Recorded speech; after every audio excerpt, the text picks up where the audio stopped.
Kan ada spektrum politik. Spektrum politik itu kalau orang bilang kalau semakin ke kiri itu semakin liberal, semakin progresif, semakin ke kanan itu semakin konservatif. Jadi yang di muncul usia gitu. 19 udah mikir sejauh ini? Udah. Oke Bang Ali, ini penasaran banget sebetulnya. Awal mula masuk ke partai politik, karena sekarang usianya baru 25. 25 tahun. Terus tiba-tiba milihnya partainya kuning gitu kan. Nah mungkin ada cerita apa sebetulnya di balik itu? Kenapa Golkar gitu ya? Dan kenapa di usia ini udah? Kenapa di usia 25 tahun? Berarti kan sebelumnya udah masuk ya? Sebelumnya udah masuk dari umur 19 tahun. Wah, oke. Gimana tuh ceritanya? Jadi sebelum masuk ke partai politiknya dulu, emang udah minat nih. Karena waktu kuliah itu kan kebetulan aku ngambil fakultas hukum. Dan ngambil peminatannya itu hukum tata negara. Yang mana belajar hukum pemilu, belajar hukum konstitusi, hukum partai politik, dan lain-lain. Jadi dari situ udah ada minat nih dari masih kuliah. Nah, setelah sambil kuliah nih, setelah proses berjalan, akhirnya melihat ada kecenderungan untuk terlibat aktif di partai politik. Oh, bedanya yang tadi dengan sekarang apa, Bro? Yang gimana? Kalau tadi masih mikir-mikir gitu, suka aja gitu. Kalau ini pengen ikutan terjun. Kalau ini pengen ikutan terjun langsung. Dan itu ada dua faktor. Dua faktor utama. Yang pertama ini faktor emosional. Yang kedua faktor ideologi. Nah, faktor emosional ini apa namanya ya?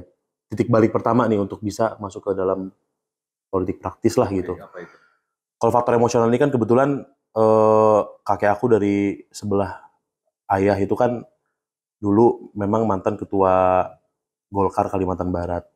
Itu selama hampir 10 tahun. Dari tahun 92 sampai reformasi.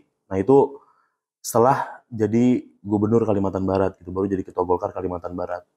Nah ternyata belakangan ini aku juga baru tahu udah sampai cukup tinggi lah posisinya di jabatannya di Partai Golkar gitu, sampai waktu Munas 4 Golkar itu jadi pimpinan sidang. Wah itu banyak faktor lah.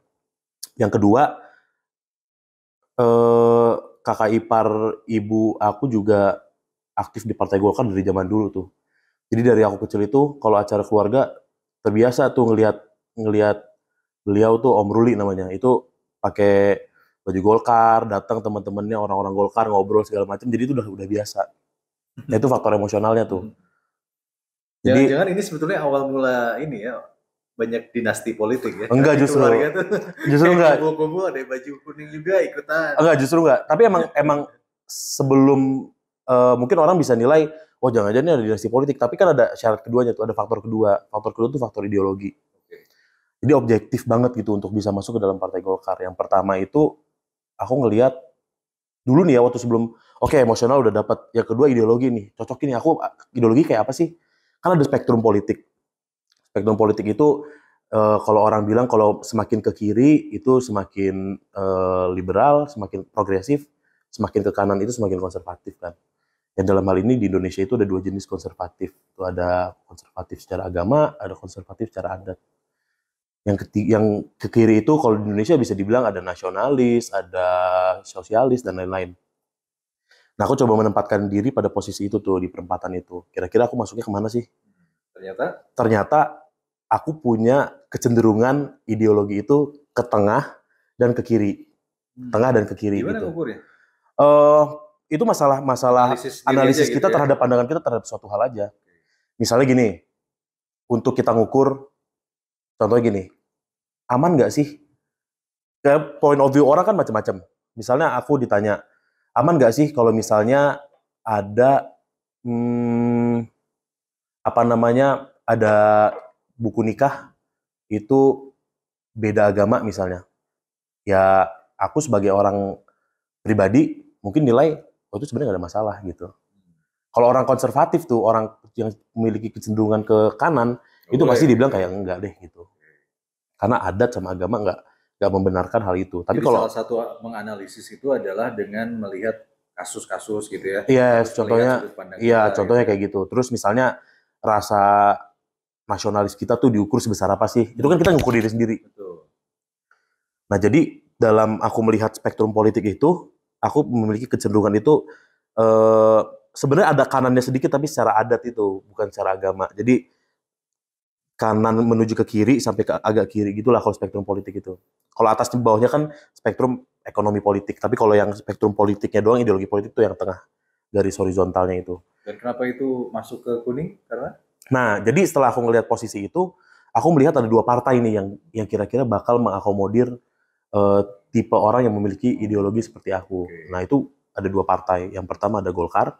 Ini siapa yang ngajarin begini nih? Sendiri aja, belajar sendiri. Baca buku, belajar gitu sendiri gitu. Yang pertama Partai Golkar, yang kedua tuh PDI Perjuangan. Kenapa Partai Golkar sama PDI Perjuangan? Sebenarnya ada partai-partai lain yang mirip-mirip gitu.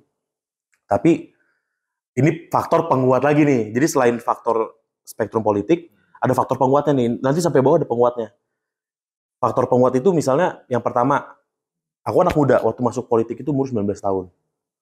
19 tahun, tandanya aku harus belajar from the best, gitu loh kira-kira. Nah, apa sih yang mendefinisikan sebagai partai yang the best? Yang jelas itu partai tua. Oke. Yang satu lagi juga tua dong. Iya, dua-duanya kan tua. Iya. Golkar sama PDI tua. Sebenarnya ada satu P3, tapi kan udah gugur karena ideologi aku tuh nggak masuk ke kanan. Oke. Jadi adanya di tengah ke kiri. Tapi kalau ukurannya the best juga satu lagi berkuasa banget loh. Nomor 1 kan? Iya benar, yang kayak PDI Perjuangan gitu kan sama Golkar. Nah itu ya otomatis kan 3 partai ini tadi sama P3, tapi karena nggak masuk ke spektrum aku, akhirnya tinggal dua gitu. Ada PDI Perjuangan sama Golkar. Oke, ngeliat dari umur partai dulu. Nah, ada lagi faktor penguatnya lagi. Faktor penguat berikutnya itu, aku ngeliat dari infrastruktur partai. Infrastruktur partai itu apa sih? Yang pertama, sejarah partai ini didirikan seperti apa? Apakah ada organisasi-organisasi yang terlibat? Terus yang kedua, seberapa besar sebarannya di seluruh Indonesia? Kekuatan partainya. Yang kedua, gimana kekuatan organisasi-organisasi underbow partainya nih? Organisasi yang terafiliasi sama partainya. Yang ketiga, seberapa kuat kader-kadernya? Apa itu kuat kader? Nah, penguatan kader itu kan kaitannya sama sistem demokrasi ini. Kalau di Indonesia kan, ada kader yang fokus di lembaga eksekutif, legislatif, maupun di yudikatif. Tapi kan kalau yudikatif harus netral dari parpol. Otomatis aku harus ngeliat dari dua unsur, dua variabel eksekutif sama legislatif. Nah, ternyata hampir imbang. Tapi kalau bicara eksekutif, memang PDI Perjuangan agak lebih kelihatan banyak tokoh yang muncul. Jadi di usia 19 udah mikir sejauh ini? Udah itu 19 tahun. Nah terus waktu aku ngelihat yang legislatif, oh ternyata aku dengar pidato presiden tuh waktu itu Golkar ke 52 apa 53 gitu.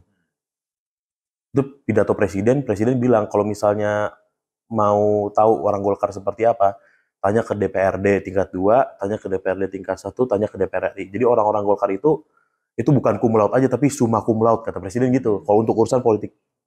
Makanya dari situ makin tertarik nih. Itu faktor yang kedua tuh tadi tuh kan yang masalah infrastruktur tapi partai. Tapi kan yang ngomong presidennya merah. Ya tapi kan dia ngomong kayak gitu dengan dibuktikan oleh senior-senior aku yang memang duduk di lembaga legislatif kan. Selalu jadi banyak menjadi pimpinan komisi. Kalau di DPR tuh Golkar dibilang ketua kelas lah gitu. Karena saking piawainya tuh di lembaga legislatif. Nah, faktor berikutnya lagi, aku melihat bagaimana arah kebijakan partai politik dengan baik menteri yang berasal dari partai politik maupun anggota legislatif atau kepala daerah. Lihat lagi nih dua nih, Golkar sama PDI Perjuangan. Ternyata PDI Perjuangan nih sebenarnya ini waktu aku masih netral nih, belum memilih partai politik sama sekali. Ternyata pas ngeliat PDI Perjuangan ini, dia kan ada ideologi marhenisme yang dibuat sama Bung Karno. Dia punya infrastruktur partai juga cukup kuat, dia punya kesejarahan yang bagus dalam hal pergerakan dan lain-lain. Tapi ada satu yang nggak dimiliki sama PDI Perjuangan. Nah, sekarang kan udah Kang Gustaf dengar dong yang Indonesia Emas 2045. Kan rame banget tuh dari zaman sekarang. Partai Golkar itu udah ngebuat platform itu dari tahun 2011. Sebelum rame di tahun 2018-19 kemarin. Jadi Partai Golkar itu udah ngebuat satu buku. Itu menuju Indonesia Emas 2045. Waktu itu ketua umumnya Pak Ical, Pak Abu Rizal Bakri. Jadi itu anggota-anggota DPR yang pemikir, tokoh-tokoh Golkar yang pemikir itu disuruh tuangkan pikirannya ke dalam buku itu. Bagaimana menuju Indonesia Emas di 2045 nanti. Salah satunya Pak Erlangga tuh. Pak Erlangga nulis masalah energi baru terbarukan. Tahun 2011 tuh. Belum dibahas zaman itu, Pak Erlangga udah nulis tuh masalah energi baru terbarukan. Terus juga kalau nggak salah Pak Theo Sambuaga itu udah pernah nulis masalah pengamanan perbatasan laut di wilayah Laut Cina Selatan. Karena ada potensi kalau misalnya negeri Tiongkok memiliki economic boom, itu nanti bakal ada implikasinya ke sana. Ternyata bener kan? Sampai sekarang ya. Sampai sekarang ada konfliknya di Laut Cina Selatan. Jadi pemikir-pemikir Golkar itu udah nuangin pemikirannya di tahun 2011 waktu itu. Jadi Bang Ali menganggap itulah dasar sebetulnya kenapa sekarang menjadi salah satu prioritas di. Iya sih, karena udah ngeliat kan, tahun 2011 udah mikir kayak gitu. Tandanya orang lain belum mikir, partai-partai lain belum mikir, tokoh-tokoh politik banyak yang belum mikir, bahkan pengamat aja belum mikir, tapi Golkar udah nulis masalah itu. Wah ini bagus nih, aku mikir kayak gitu dulu awal. Jadi udah selain 3 faktor tadi itu, masalah faktor lamanya usia partai, yang kedua masalah infrastruktur partai, yang ketiga masalah udah ngambil apa bahasanya ya? Punya proyeksi. Iya, sudah punya visi jauh ke depan. Nah, yang keempat, yang terakhir nih. Yang terakhir ini gimana partai politik itu ngasih kesempatan buat anak muda yang umurnya 19 tahun waktu itu. Nah, ternyata aku lihat di PDI Perjuangan belum terlihat, oleh aku waktu itu ya, belum terlihat signifikan. Tapi Partai Golkar ini udah ada. Jadi masuk kemana tuh 19 tahun? Di 19 tahun akhirnya, aku ngeliat nih kan ada PDI Perjuangan, ada Golkar, akhirnya udah condong ke arah Golkar. Nah, tapi aku diskusi sama senior-senior yang ada di. Ini masuk kemana maksudnya? Sebagai apa? Pengurus di PP atau iya, makanya kan aku diskusi tuh, kira-kira kemana ya arahnya. Ya udah, kamu masuk aja tuh AMPI namanya. AMPI itu Angkatan Muda Pembaharuan Indonesia. Itu organisasi pemudanya Golkar. Yeah. Akhirnya aku coba hubungin langsung ketua umumnya, waktu itu masih Dito Aryo Tejo. Yeah. Aku coba hubungin, oh ya kamu datang aja main ke kantor, ngobrol. Akhirnya datang ngobrol, udah aktif-aktif tahun 2018. Aktif-aktif tuh ngobrol, ikut kegiatan apa segala macam, diskusi lah sama senior-senior, sama mentor-mentor kamu. Udah akhirnya aku masuk AMPI. Disitulah aku mulai belajar tentang kegolkaran, mulai belajar tentang karya-kekaryaan, mulai belajar tentang politik eksekutif, politik legislatif yang secara real ya, nggak hanya yang dipelajari secara teori di kampus.